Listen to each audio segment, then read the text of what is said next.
The winter had sunk its claws deep into the land, burying the world in silence, and white as 21-year-old Elias McCrae tracked elk alone through the ghosted pines, his breath visible like spirit smoke, his hands raw from cold and hunger, his rifle a rusted relic of a father who died face down in the snow 5 winters ago, chasing the same desperate trail for meat that Elias followed now. But the woods were strange that morning, too quiet, too watchful, and before he saw anything he felt it, a presence not elk, not bear, but something hunted and haunting, and then he heard it, a scream that didn't belong to any animal, a woman's cry split with terror and pain, and he ran toward it like his feet weren't his own, crashing through the drifts, heart pounding like the old war drums his grandfather spoke of, until he burst into a clearing and found her there.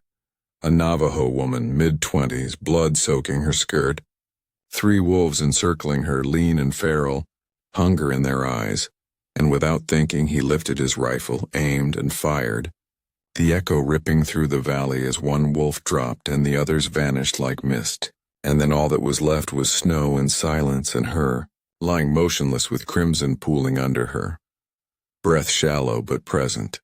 And he fell to his knees, whispering, "Hey, hey, you're okay," though he didn't believe it. Tearing off his coat to wrap around her, checking the wound, claw marks deep, maybe ribs broken, and with a grunt he lifted her, feeling her blood seep through his shirt as he stumbled the 2 miles back to his cabin, slipping, cursing, praying to a God who'd never answered before. And inside he set her on the cot, lit the fire, boiled water, cleaned her wounds with whiskey that burned like sin, stitching her torn flesh with fishing line while she trembled and bit down on a rag, her eyes fluttering open only once to whisper Tala, before unconsciousness dragged her under again, and for hours he sat beside her, watching her chest rise and fall, wondering what in God's name he'd done, because this wasn't just a rescue. It was a war cry to a town that didn't want her kind, to settlers who saw brown skin as threat and wolves as metaphors. And the next morning, just as the first light split the trees, she woke with a gasp, clutching her side, panic in her eyes, until he said, "You're safe. I'm Elias," and she nodded barely, voice cracking with thanks. And over the next hours they spoke little but said everything, her words slow, his rough, their silences full of meaning, and she told him how she'd been walking home to her tribe after burying her grandmother when she got caught in the blizzard, wandered off the trail, and got surrounded by the wolves near dusk. And when she cried out, she never imagined anyone would come, let alone a white boy with eyes full of storm and hands gentle as falling snow. And Elias didn't say it out loud, but he knew her presence in his cabin meant danger. Not from her, but from the town 10 miles east, where his family name still carried the weight of old hatred, and his neighbors still carried loaded rifles and empty mines. And sure enough, the second day came with boot prints in the snow. 3 men from Dry Pine Ridge, settlers who'd hunted these woods since the Civil War and didn't take kindly to savages trespassing. And they didn't knock, just marched through the clearing like they owned the earth.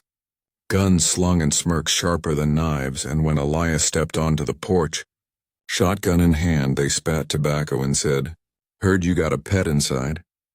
And Elias stood tall, voice steady, replying, "She's under my protection." And the oldest one laughed, cocked his head and said, "That protection gonna stop us from burning your shack down?"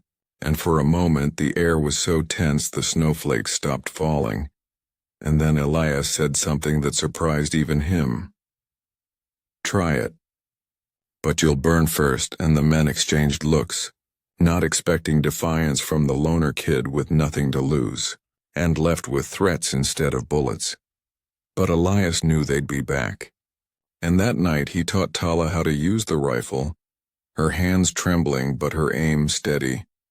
And they reinforced the cabin windows, loaded the lanterns, boiled water, waited as darkness crawled across the world like a warning. And sure enough, just past midnight, the woods lit up with torchlight and 10 men appeared from the trees, rifles raised, eyes wild with the kind of justice that doesn't care for truth.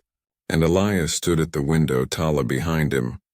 Their breath synced like drum beats, and then the first shot rang out, splintering the porch rail, and Elias returned fire, shattering the shoulder of the man who'd called her a pet. And chaos erupted. Gunshots lighting up the forest, men screaming, wolves howling in the distance, until 2 settlers lay bleeding and the rest fled into the trees, shouting that they'd bring the sheriff next time.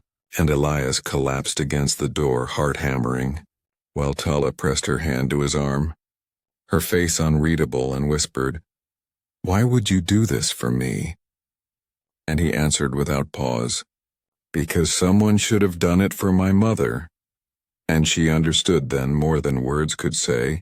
And over the next week, as they hid out in the old mine shaft he'd used as a boy, she told him stories of her people, of spirits and ancestors, of courage and pain passed through blood. And he listened with eyes wide as sky, learning not just history but humanity.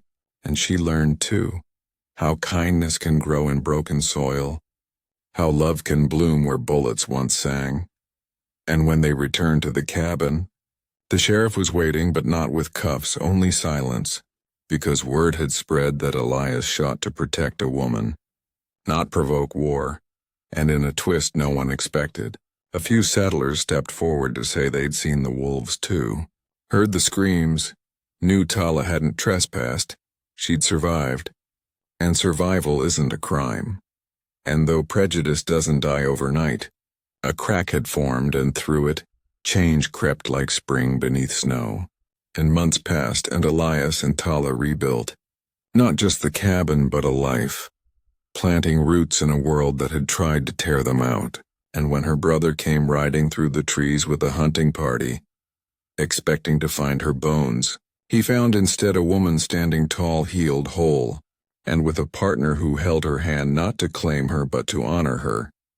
And that night, under stars that felt closer than ever, her people danced around a fire while Elias stood at its edge, unsure, until Tala pulled him in, whispering, "You're family now."